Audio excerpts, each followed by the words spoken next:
We're going to start out tonight with a little bit of an icebreaker. This is Drew's question, so if it's really lame, it's not my fault.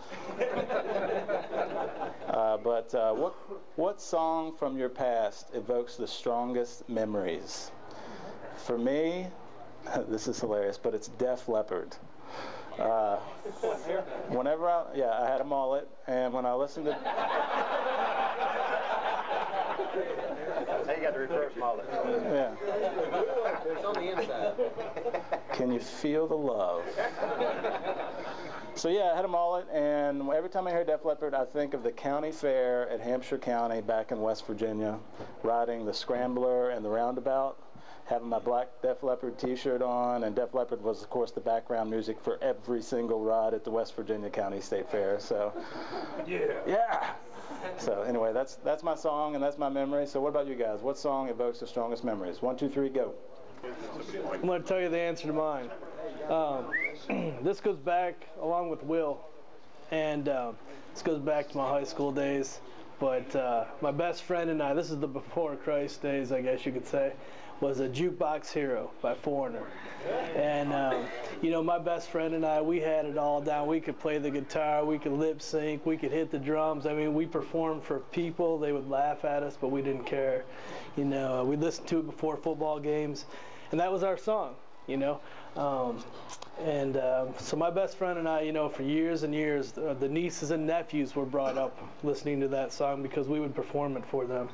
My kids are 6 and 5. They know that song.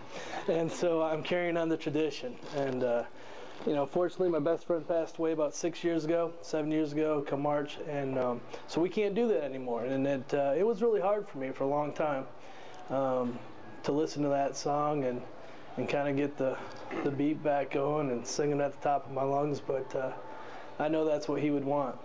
And my after Christ days, you know, I struggled with a lot of things because of the way I lived my life, and one thing was God's grace and His forgiveness. And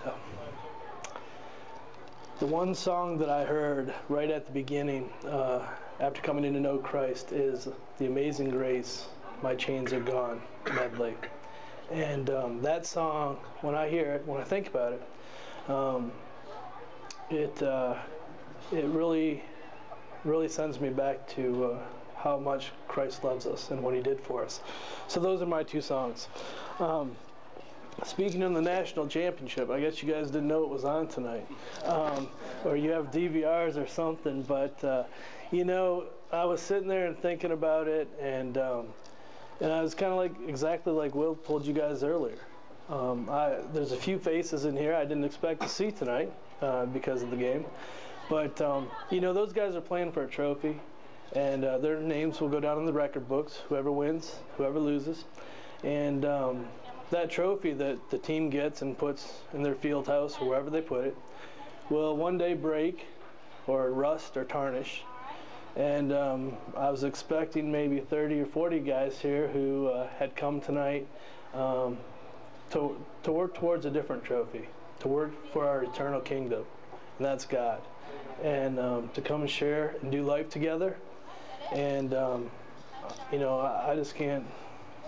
God's amazing. I mean, this room is full. And for people that want to follow Him and work together so that His kingdom can be glorified. So it's really great to see you guys here. I'm going to talk to you guys tonight about me. I originally, for a month, had planned to talk about you. You know, but the way this works is, what is God doing in my life? And I was going to talk about some things that I thought we all needed to hear and that could benefit the group. But over the past few days, it's not what it's about. It's about where am I with Christ in my walk, and what are some things that maybe are going well, and where am I struggling? And so I'm just going to throw a couple questions out there for you guys to think about.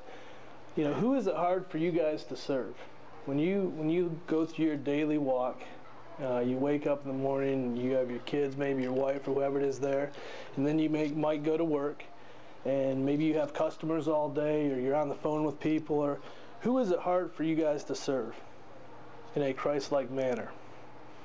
You know, we all have reactions to people and things like that. You know, some people, the easiest person to serve is their wife, because they married her. Might be their family members. It could be their co-workers. And for me, it's almost just the opposite. The hardest person I find to serve is my wife. I mean, I love serving you guys. I pick up hitchhikers. I think it's great talking to them to hear their stories when I don't have my family with me. At the drop of a hat, I like to help you guys. And whatever it is, you call me, I'm going to try to be there.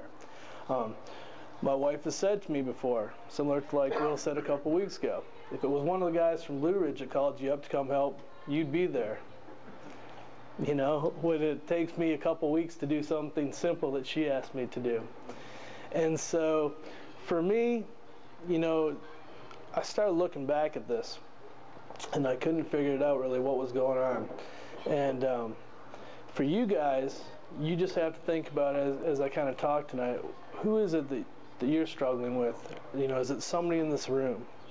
You know, so as you look around, there may be somebody in here that wanted to go on a journey with you, and due to your selfish desires maybe, you decided not to go on the journey with them. There might be somebody in this room who wanted to reach out to you, and you pushed them away. But in the end, it comes down to, what does God want us to do? How are we to be more like Him? This started about, for me, my story is about a month ago. I had friends in town, I had relatives in town, and I had it all mapped out. I was going to spend time with them, right? Well, it didn't work out. There's other family members here, and one of the people that I look up to the most in my life, you know, we tried to plan it every night. We're going to get together. He was in town, and it never worked. And so I was pretty frustrated with that, because you know, when you reach out to people, and there's a person that you can trust in your life, and you put yourself out there for them, and you want to spend time with them, and it's almost like the time never comes. And so I was like, what's going on? You know, I want to put myself out there. I want to reach out. This is my uncle, and this is a guy who's like a mentor to me. God, why is this not working out in my life? And you know, just give us a few minutes together so we can share what's going on in our life. And for whatever reason, you know, it started me on the spiral, and it was like, God, why aren't you here with me today? Why am I feeling all alone? There's other people in my life I want to reach out to, but I'm not doing it. I know what you want me to do, Lord, but I'm not doing it because I'm being selfish. I'm going within myself because, you know what, I don't feel like you're honoring me.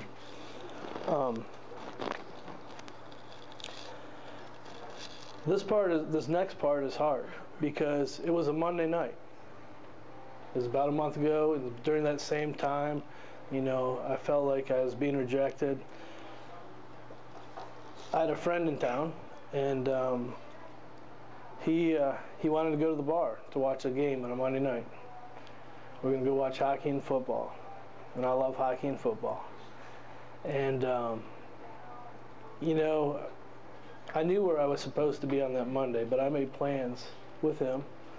I told him, I said, I've got to give a ride to someone, to the men's group, and I'll drop them off, and then I'll meet you up at the bar. So Monday came, it was about 5:30, and I get a text, hey, I can't make it tonight. So that means I can come to Engage, right? But you know what? I didn't want to be here. I didn't want to be around people. I didn't want to serve you guys. I wanted to be by myself. I felt like, here's another chance, Lord. I put myself out there. You know, I got this friend in town. I want to hang out with them, somebody I haven't seen in a long time. And there it goes. But that was a perfect opportunity for me to step in here, to serve you guys. And what I really needed was probably to be ministered to myself. I needed you guys to help me through this difficult time. But I didn't reach out to anybody. So 7 o'clock comes, I pull in the parking lot, drop my friend off, and all these things are going through my head, right? You know where you're supposed to be tonight. You know where God wants you tonight. You know you need to go in there and serve those guys. But I didn't do it. So then, the next thing comes in my head. You know, you could go home and be with your family tonight. You could go home and spend time with your wife, the person that you have the most difficult time serving, and just relax with her tonight and see if she needs anything. I didn't do that either. I went to the bar. I sat down and I watched hockey and football by myself. And I think about that, and I think about, what does it mean to serve? What does it truly mean to serve someone? What is it that we are supposed to be doing as followers of Christ? And those of you guys in the room that do believe in God and you are Christ followers, you know, we are to be like Him. We are to reach out to other people. And that really bothered me. What is it? What is it that I have inside of me that I have such an issue serving my wife? Why can't I go home and be with her? Even if I didn't want to be with you guys, I should want to be with my wife, the one person God has put in my life who has stuck with me despite all of my shortcomings, all of my faults, all of my failures. Why can't I serve her? And so in going back and thinking about what are some of the things that Christ would do? What is it that He had in His relationships with the people that He met that I was not doing with my wife? Well, I think I was loving my wife conditionally. I loved her and I wanted to serve her, but I had expectations. I questioned things. What have you done? You know, what have you been doing all day? You know, you come through the house, you come through the door, right? You look at your house, and everything is clean, maybe, except for the one thing you spot. What have you been doing all day? I mean, what have you been doing? You know, and you question instead of looking for the things that you know will lift her up. I may have been holding on. I know I was holding on to frustrations from the past when it came to my wife. Things that I'd expected maybe to happen and didn't. Things that I thought she should be doing and she wasn't doing. And all of these things, you know, you can take and put it into whatever relationship you're thinking about right now. But for me, this is with my wife. I was a tool man, right? You ever had those conversations with your wife or with someone who may be counting on you to listen? And as soon as they start talking and they tell you the problem, what are you doing? You're fixing it, right? We like to fix things. You're not listening to what they're really saying, but you're fixing the problem. So you don't really hear what is the thing behind the thing that they're trying to tell you. We just want to fix the problem and get it over with. And the other thing is I was putting a lot of people in front of her. You know, serving other people. My kids. And it's important, gentlemen, I know it is, that we serve other people. It's important that we take care of our families.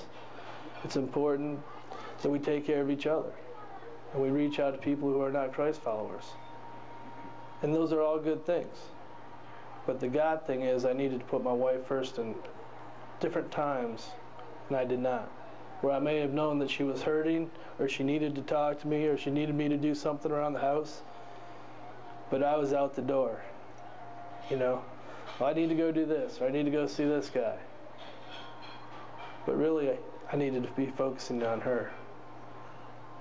And so for me, those are 4 principles right there, where if I look at my life and the way that I was looking at my wife and trying to serve her, I know that it was not through Christ's eyes, and it wasn't the way that He would do things.